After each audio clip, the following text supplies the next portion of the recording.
Bismillahirrahmanirrahim. Assalamualaikum warahmatullahi wabarakatuh. Tuan-tuan dan puan-puan yang dirahmati Allah sekalian. Ya, seperti mana yang saya janjikan tadi ya, kita akan buat latihan untuk menggunakan kaedah dua fi'il mudhari' yang duduk sebelah-sebelah, hendaklah ditambah an di tengah-tengahnya. Jadi apa implikasi selepas tambah an? Fi'il mudhari' yang kedua itu akan menjadi mansub. Saya ada buat contoh tuan-tuan. Tengok ni, uridu. Katalah tuan-tuan tengok uridu. Saya tuliskan. Uridu, apa ni? Uridu an adhaba. Adhaba kan aku pergi kan, uridu kan aku mahu kan. Jadi bila tuan-tuan letak an di tengah-tengah, maka elok-elok adhabu asalnya dia tukar jadi adhaba. Katalah ana uridu an adhaba ilal masjid.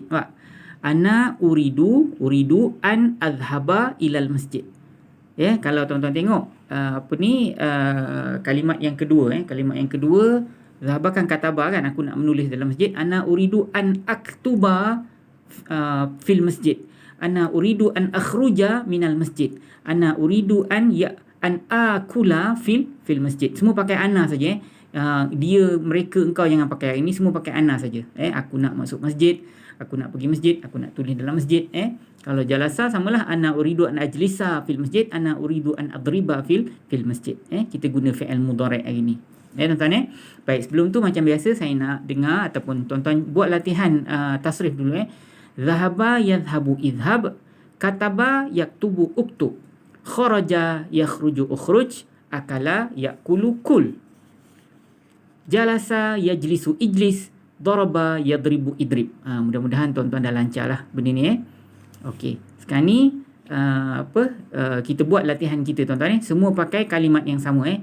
Kalimat zahaba yadhhabu, kataba yaktubu, kharaja yakhruju, akala yakulu. Kalau tuan-tuan masih ingat semalam saya ada bagi arada yuridu arid. Ingat tak? Arada yaridu arid. Okey, sekarang ni saya nak, sebenarnya kalau saya tanya baru tuan-tuan boleh jawab. Contohnya macam saya tanya, hal anta turidu an tadhhaba ilal masjid? So tuan-tuan jawab, na'am, ana uridu an adhhaba ilal masjid. Gitu Tapi saya tak payah tanya ini. Saya tak nak tanya ini, tak nak tambahkan kekeliruan tuan-tuan. Tuan-tuan cuma guna saja kaedah yang saya berikan. Aku nak pergi ke masjid, aku nak tulis dalam masjid, aku nak keluar dari masjid, aku nak makan dalam masjid, kemudian aku nak duduk dalam masjid, kemudian aku nak memukul di dalam masjid. Okey, tuan-tuan dengar ikut saya tau. Tuan-tuan ikut saya, lepas tu nanti tuan-tuan bagi voicemail tuan-tuan, saya nak dengar elok-elok. Okey, aku nak pergi dalam masjid. Aku nak masuk dalam masjid. Aku nak pergi ke masjid. Ana uridu an adhhaba ilal masjid. Aku nak tulis dalam masjid. Ana uridu an aktuba fil masjid. Ana uridu an akhruja minal masjid. Ana uridu an akula fil masjid. Kemudian ana uridu an ajlisa fil masjid. Ana uridu an adriba fil masjid. Tuan-tuan bagi saya ke 6 kalimat tersebut. Sekali lagi tuan-tuan sekali lagi untuk kalimat pergi. Aku nak pergi ke masjid. Ana uridu an adhhaba ilal masjid.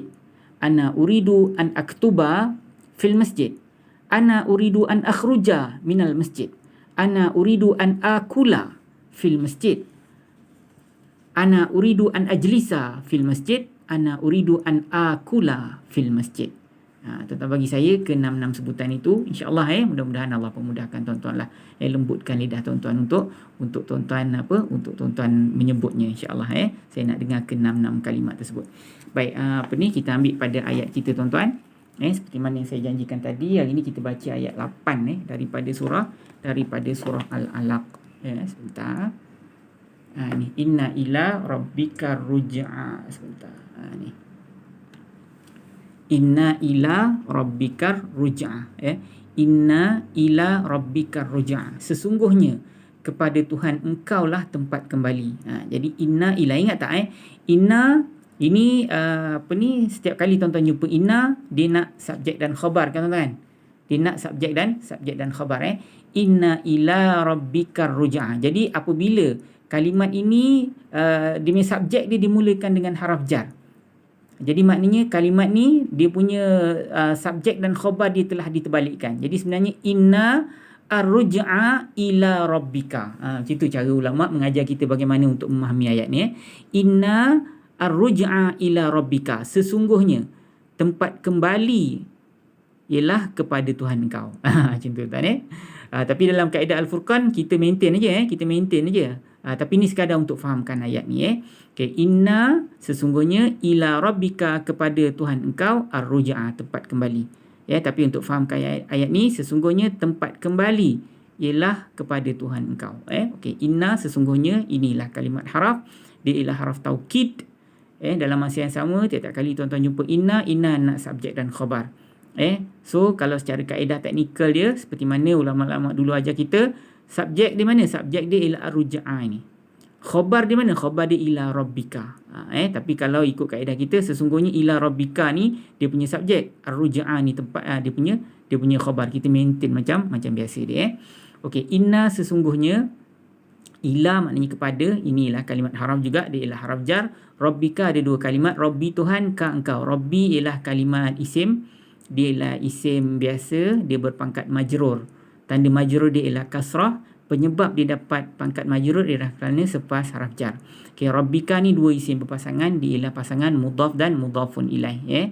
So mudhafnya Rabbi ni, selain daripada menjadi kalimat isim majrur selepas haraf jar, dia juga menjadi mudhaf kepada kalimat ka. Ka ni dia punya mudhafun ilaih. So ka ialah kalimat isim, dia ialah isim biasa.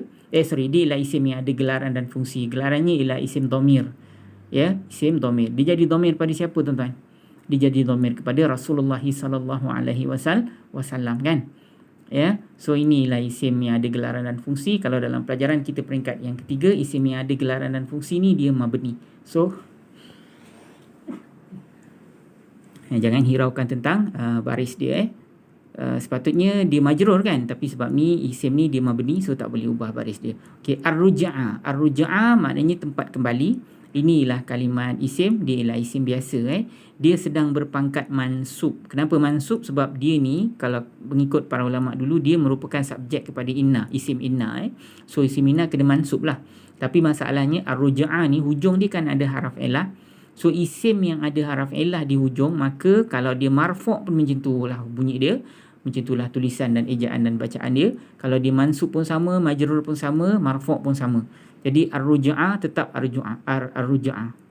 Kalau dia marfu' membaca ar-ruj'a, kalau dia mansub pun ar-ruj'a, kalau dia majrur pun ar-ruj'a juga.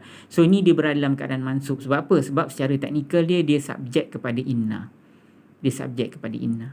So tanda mansub di mana? Okey, tanda mansub dia ialah, tengoklah kalimat ujung ni. Kalimat haraf ilah yang ujung ni sajalah yang menjadi tanda mansub dia. Sebab apa? Sebab dia ialah isim yang di hujungnya ada haraf ilah. Tuan-tuan So tuan-tuan jangan lupa tolong tolong bantu saya untuk bagi sebutan untuk kalimat-kalimat yang telah saya berikan tadi Kalimat-kalimat yang telah saya berikan tadi. Saya nak dengar tuan-tuan sebut satu persatu tuan-tuan Aku nak pergi ke masjid, aku nak menulis dalam masjid, aku nak keluar dari masjid, aku nak makan dalam masjid. Kemudian aku nak duduk dalam masjid, dan aku nak memukul dalam masjid. Kalau tuan-tuan nak dengar saya sebut lagi sekali dalam bahasa Arab, kalau pergi okey, kalau pergi pergi ana uridu an adhhaba ilal masjid, ana uridu an aktuba fil masjid, ana uridu an akhruja minal masjid, ana uridu an akula fil masjid. Kemudian ana uridu an ajlisa fil masjid, ana uridu an akula fil masjid. So terima kasih atas perhatian tuan-tuan. Dengarkan pada saya tuan-tuan punya voicemail itu di nombor biasa tuan-tuan di 0108173131. Tak rugi tuan-tuan sebut selalu-selalu dan kalau boleh tuan-tuan jangan lupa untuk sebut dia punya tasrif dulu tau. Sebelum tuan-tuan sebut tu, mahirkan lidah tuan-tuan dengan sebut tasrif ni dulu. Zahaba yadhhabu idhhab, kataba yaktubu uktub, kharaja yakhruju ukhruj, akala yakulu kul, jalasa yajlisu ijlis, daraba yadribu idrib. Kemudian baru buat kita punya soalan yang saya minta tuan-tuan sebut ana uridu an athaba tu So okey, terima kasih hantarkan pada 0108173131. Terima kasih atas perhatian. Assalamualaikum warahmatullahi wabarakatuh.